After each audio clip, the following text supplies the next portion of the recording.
بسم اللہ الرحمن الرحیم۔ اے میرے اللہ، تو دلوں کو پھیرنے والا ہے، ہم سب کے دلوں کو اپنی اطاعت کی طرف پھیر دے۔ ہم سب تجھ سے ہدایت اور اصلاح مانگتے ہیں، تو سب کی اصلاح والے راستے کی توفیق عطا فرما۔ اے اللہ کریم، ہم سب کو شکر ادا کرنے والوں میں سے کر۔ ہم سب کو سنت رسول صلی اللہ علیہ وسلم پر چلنے کی توفیق عطا فرما۔ اے رب کریم، تو معاف کرنے والا ہے، ہم سب کو معاف کر دے، بے شک تم معافی کو پسند کرتا ہے۔ آمین یا رب العالمین۔ ہم لوگ ایسے دور میں رہ رہے ہیں جہاں ذہین لوگوں کو خاموش کرا دیا جاتا ہے تاکہ بیوقوف لوگ ناراض نہ ہوں، اور چھوٹوں کو اس لیے بولنے نہیں دیا جاتا تاکہ بڑوں کی غلط بات بھی احتراماً صحیح لگے۔ اور انسان نہیں جانتا کہ رب کب، کیسے، کہاں اور کس طرح اپنے بندے کو اپنے ہی بندوں کے شر سے بچاتا ہے۔ ہم صرف تعلق ٹوٹتا دیکھتے ہیں، مگر اس سے جڑا شر دیکھنے والی آنکھ انسان کے پاس نہیں ہے۔ بہت سے اچھے لوگوں کو ہم محض اپنی انا کی خاطر ناقدری کی دھول میں رول دیتے ہیں۔ اچھے اور عمدہ کردار والے مخلص دوست اور عزیز ہمیشہ یاد رہتے ہیں، دلوں میں بھی، لفظوں میں بھی اور دعاؤں میں بھی۔ اللہ تعالیٰ آپ کو صحت اور عافیت اور ایمان کی سلامتی والی لمبی زندگی عطا فرمائے، آمین۔ اگر کسی سے محبت ہے تو وقت نکالو، اگر کسی سے ناراض ہو تو معاف کر دو، اگر کسی کی کمی محسوس ہوتی ہے تو آج ہی رابطہ کرو، کیونکہ وقت پلٹتا نہیں اور لوگ ہمیشہ کے لیے چلے جاتے ہیں۔ زندگی میں دو چیزیں ٹوٹنے کے لیے ہی ہوتی ہیں، سانس اور ساتھ۔ سانس ٹوٹنے سے انسان ایک بار مرتا ہے اور ساتھ ٹوٹنے سے انسان بار بار مرتا ہے۔ یہ پڑے ہیں ہمارے خواب، ڈگریاں، انا، غرور، اکڑ، حسن، شہرت، امیری، فساد اور جھگڑے۔ بادل برسے نہ برسے اسے دیکھ کر ٹھنڈک محسوس ہوتی ہے، اولاد خدمت کرے نہ کرے اسے دیکھ کر بھی دل میں ٹھنڈ پڑ جاتی ہے۔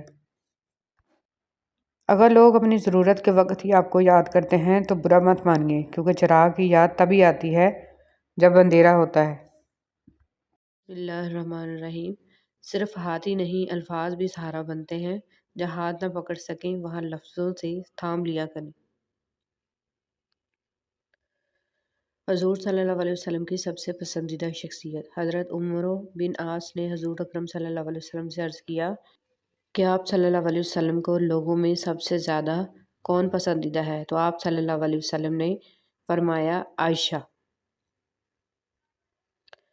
اعتماد ایک چھوٹا سا لفظ ہے جسے پڑھنے میں سیکنڈ، سوچنے میں منٹ اور سمجھنے میں دن، مگر ثابت کرنے میں زندگی لگ جاتی ہے۔ درود شریف کا فیض نسلوں تک جاری رہتا ہے، جیسے ایک شخص درخت لگاتا ہے اور فائدہ آنے والے لوگ اٹھاتے ہیں، اسی طرح جو شخص درود شریف سے لو لگاتا ہے، اس کی آنے والی نسلیں درود شریف کی برکات سے فیض یاب ہوتی رہتی ہیں۔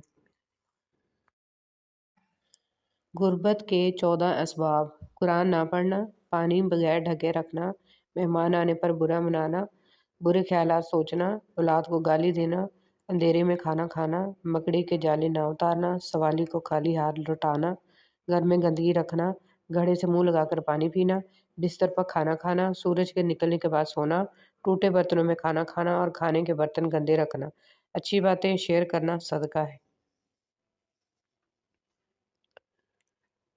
آپ کو کیا لگتا ہے کہ آپ کے مرنے کے بعد آپ کے رشتہ دار، آپ کے دوست، آپ کی اولاد، آپ کے بہن بھائی قرآن پاک پڑھ کے آپ کو بخشیں گے؟ یہ افراتفری کا دور ہے، یہاں لوگ زندوں کو بھولے بیٹھے ہیں، مرنے کے بعد کون یاد رکھے گا؟ اپنی آخرت کی فکر خود کریں، اپنے لیے قرآن پاک خود پڑھیں، یہی عقل مندی ہے، اور اپنے ہاتھ سے صدقہ خیرات کر کے رخصت ہوں۔ آپ کا کردار ہی آپ کی پہچان ہے، ورنہ ایک نام کے لاکھوں انسان ہیں۔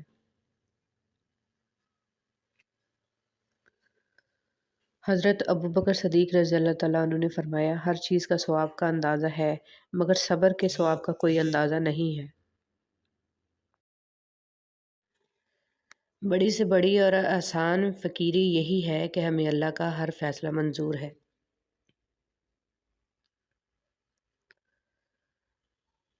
مصیبتوں کا مقابلہ صبر سے کرو اور نعمتوں کی حفاظت شکر سے۔ خواہشیں بادشاہوں کو غلام بنا لیتی ہیں، مگر صبر غلاموں کو بادشاہ بنا دیتا ہے۔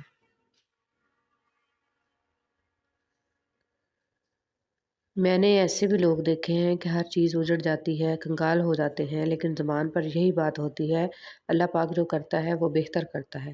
اللہ تیرا شکر ہے۔ حضرت علی رضی اللہ تعالیٰ عنہ نے فرمایا، صبر کی دو صورتیں ہیں، جو ناپسند ہو اسے برداشت کرنا اور جو پسند ہو اس کا انتظار کرنا۔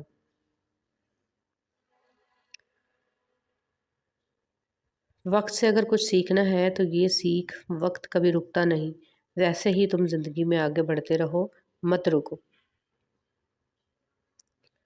صبر، شکر اور قناعت ایک اینک ہے، اگر آپ یہ اینک لگا لیں تو دنیا بڑی خوبصورت نظر آئے گی اور آپ ہمیشہ خوش و خرم رہیں گے۔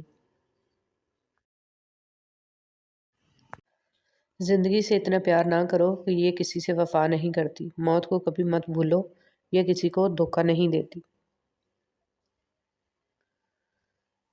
4 باتیں رسول صلی اللہ علیہ وسلم نے فرمایا، 4 باتوں سے پناہ مانگو، ایسے علم سے جو نفع بخش نہ ہو، ایسے دل سے جس میں اللہ کا ڈر نہ ہو، ایسی دعا سے جو قبول نہ ہو، اور ایسے نفس سے جو آسودہ نہ ہو۔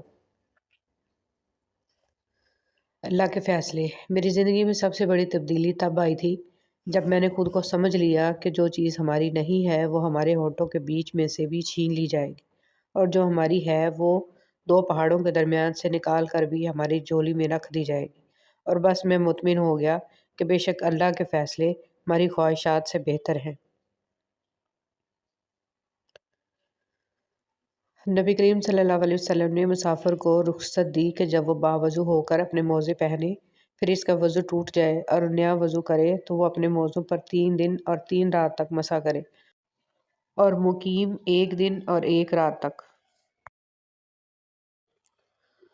وہی تو میرا اللہ ہے جسے میں نے حالت مرض میں پکارا تو شفا دی، بھوک میں پکارا تو غذا دی، پیاس میں پکارا تو پیاس بجھائی، ذلت میں پکارا تو عزت دی، غربت میں پکارا تو غنی کر دیا، راہ سے بھٹک گئی تو راستہ دکھایا۔ اے اللہ، تو معافی کو پسند کرتا ہے اور بے شک معاف کرنے والا ہے، ہمارے تمام گناہوں کو بخش دے، آمین یا رب العالمین۔ عورت کیسی ہونی چاہیے یہ ہر مرد بتا سکتا ہے، مگر کیا وہ مرد جانتا ہے کہ مرد کو کیسا ہونا چاہیے؟ ایک اچھا مرد اور شوہر وہ ہے جو عورت کی بڑی سے بڑی خطا بھی معاف کر دیتا ہے، جو حکمران بن کر نہیں، محافظ اور ساتھی بن کر رہتا ہے، جو روٹی کپڑا پناہ دے کر احسان نہیں جتلاتا بلکہ شکر گزار نظر آتا ہے، جو وحشت کے گھوڑے پر سوار ہو کر عورت کی انا کی دھجیاں نہیں اڑاتا، جو بن مانگے عورت کو محبت کے ساتھ عزت بھی دیتا ہے، جو اپنی انا کی تسکین کے لیے عورت کی عزت نفس کو کچلتا نہیں، اور جو اپنے گھرانے کی خدمت کو عورت کا فرض نہ سمجھتا ہو، اور جو عورت کے ہر غم، دکھ، درد میں شریک ہوتا ہو۔ ہاں، وہ ایک اچھا مرد ہوتا ہے جو ایک اچھا شوہر ہوتا ہے۔ ایک امید ہے جو ہر روز مجھے جینے کا سہارا دیتی ہے کہ ایک دن اللہ میری تمام دعائیں سن لے گا۔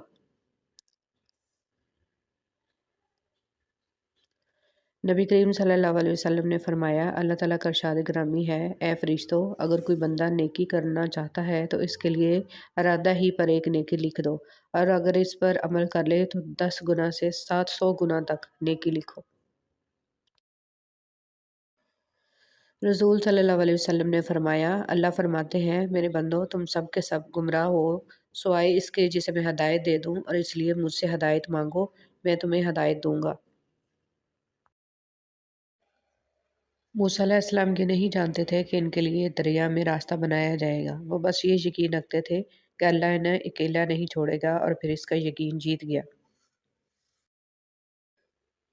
توڑنا بہت آسان ہے، چاہے وہ بھروسہ ہو، مان ہو یا دل ہو۔ احساس اس وقت ہی ہوتا ہے جب مکافات عمل کی صورت میں کوئی ایسا کرے، لہٰذا توڑنے سے بہتر ہے جوڑ کر رکھے۔ حضرت علی رضی اللہ تعالیٰ عنہ نے فرمایا، اللہ تعالیٰ تمہارے لیے 3 باتیں پسند نہیں کرتا: بلا وجہ کی گپ شپ، فضول خرچی اور لوگوں سے مانگنا۔ اللہ تعالیٰ قرآن مجید میں ارشاد فرماتا ہے کہ جو کچھ تمہارے پاس دنیا میں ہے وہ ایک دن ختم ہو جائے گا، اور جو عمل تم اللہ تعالیٰ کے پاس بھیجو گے وہ ہمیشہ باقی رہے گا۔ شکر ادا کرتے رہا کرو اس رب کا جو برداشت سے زیادہ دکھ نہیں دیتا، مگر اوقات سے زیادہ سکھ ضرور دیتا ہے۔ کچھ لوگوں سے عجیب سا رشتہ ہوتا ہے، وہ لڑتے رہیں، ناراض رہیں، ڈانٹتے رہیں، مگر دل کرتا ہے ہمیشہ سامنے رہیں۔ حضرت علی رضی اللہ تعالیٰ عنہ نے فرمایا، جو بہت اچھا لگے اسے بہت کم ملا کرو، جو انتہا سے زیادہ اچھا لگے اسے صرف دیکھا کرو، اور جو دل میں سما جائے اسے صرف یاد کیا کرو، کیونکہ جو جتنا قریب ہوتا ہے دنیا اسے اتنا ہی دور کر دیتی ہے۔ خاموش رہنا ہی بہتر ہے۔ اس زمانے میں لوگ لفظوں کا غلط مطلب نکال لیتے ہیں۔ صبر کیا ہے؟ بالکل خاموشی، کوئی شکوہ نہیں، اللہ پر یقین کہ حالات بدل جائیں گے، نہ بھی بدلے تو پھر کیا، میرے رب کو بہتر پتہ ہے، یقین اس میں بہت بھلائیاں ہوں گی۔ پر صبر کب آتا ہے؟ اللہ سے قربت بڑھنے پر، یقین ہونے پر۔ جس کو یقین آ جائے اللہ پر، اس کی حکمتوں پر، اس کے فیصلوں پر، وہ کبھی نہیں ٹوٹتا، کبھی نہیں گرتا اور کبھی نہیں جھکتا۔ بہت سے لوگ اللہ کو ایک مانتے ہیں پر وہ اللہ پر یقین نہیں رکھتے۔ حضور صلی اللہ علیہ وسلم نے فرمایا، اگر لوگوں کو فجر اور عشاء کی نماز کا ثواب معلوم ہو جائے تو گھٹنوں کے بل گھسٹتے ہوئے مسجد آئیں۔ ہرنی شیر سے زیادہ تیز رفتار ہوتی ہے لیکن شکار ہو جاتی ہے، کیونکہ بار بار وہ پیچھے مڑ کر دیکھتی ہے کہ شیر کہاں تک پہنچا۔ ایسا کرنے سے اس کی رفتار کم ہو جاتی ہے۔ بالکل اسی طرح جب ہم زندگی کے سفر پر رواں دواں ہوں تو بار بار ماضی میں جھانکنے سے ہمارا صرف اور صرف نقصان ہوتا ہے۔ ہر رات میری آنکھیں انہی سوچوں میں گم ہو جاتی ہیں کہ میرا مقصد حیات کیا تھا اور مجھے کن کاموں نے تھکا دیا۔ اگر کوئی شخص اپنی ساری برائیوں پر قابو پانا چاہتا ہے تو وہ سچ بولنا شروع کر دے۔ حضرت علی رضی اللہ تعالیٰ عنہ نے فرمایا، اس دنیا میں تمہیں صرف جانچا جا رہا ہے لیکن پیدا تمہیں کسی اور جگہ کے لیے کیا گیا ہے۔ آگے بڑھنا اچھی بات ہے لیکن انسان کو آگے بڑھنے کے لیے سازش کی نہیں بلکہ کاوش کی ضرورت ہوتی ہے۔ رسول صلی اللہ علیہ وسلم نے ارشاد فرمایا، جس نے جھوٹی قسم کے ذریعے کسی مسلمان کا حق چھینا، اللہ نے اس کے لیے جہنم کی آگ واجب کر دی اور جنت حرام کر دی۔ ایک شخص نے عرض کیا، یا رسول اللہ صلی اللہ علیہ وسلم، اگر وہ معمولی سی چیز ہو تب بھی اس پر جنت حرام ہے؟ آپ صلی اللہ علیہ وسلم نے فرمایا، خواہ وہ پیلو کے درخت کی ایک چھڑی ہی کیوں نہ ہو۔ سکون شکر سے آتا ہے، شکر صبر سے ہوتا ہے، صبر اللہ کی رضا میں راضی ہونے کا نام ہے، اور رضا اللہ کی حکمت پر بھروسہ کرنے سے آتی ہے۔ بھروسہ ایمان سے اور ایمان یقین سے ہوتا ہے۔ زندگی کو اپنے مطابق بنانے کی کوشش کرنے والے احمق ہوتے ہیں۔ آپ اللہ رب العزت کے مطابق جینا سیکھ لیں، پھر وہ آپ کے مطابق زندگی کو بنا دے گا۔ جو دنیا اپنے آپ میں بکھری ہوئی ہے وہ آپ کو کیسے سمیٹے گی؟ آپ اس کی طرف لوٹ آئیں، جو ایسے سمیٹ لیتا ہے پھر کوئی توڑ نہیں سکتا۔